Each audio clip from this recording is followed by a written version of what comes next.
Welcome to the reboot of an American icon, the latest generation of one of the greatest sports cars ever made. It's the 2020 Chevrolet Corvette Stingray, the C8.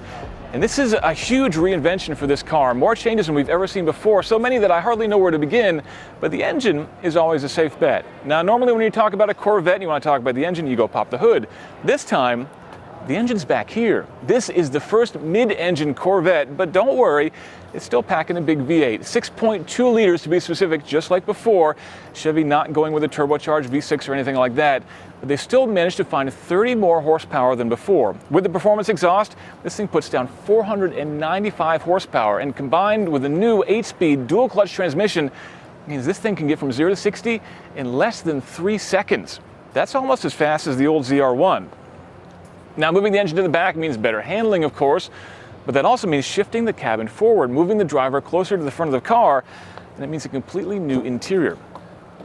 Chevrolet said they took inspiration from fighter jets to make this very driver-focused, specifically name-dropping the F-22 and the F-35, and that certainly looks pretty radical in there. The 12-inch infotainment screen is tilted toward the driver, and I think it looks pretty good, but I'm a little worried about that row of buttons on the right there. We'll see how that works in practice.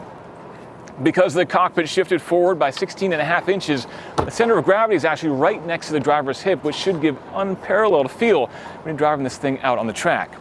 The short nose makes this Corvette look significantly different than any Corvette we've seen before, but still, it's familiar, and frankly, I think it looks really good. But we still got two big questions. Number one, how much is it going to cost? And number two, what's it going to be like to drive?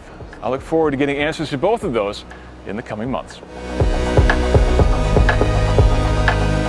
That's what I think about the new Corvette C8, but let us know what you think in comments. Is mid-engine a good thing? And what about that interior? Also, don't forget to like and subscribe and check out theroadshow.com for all the details.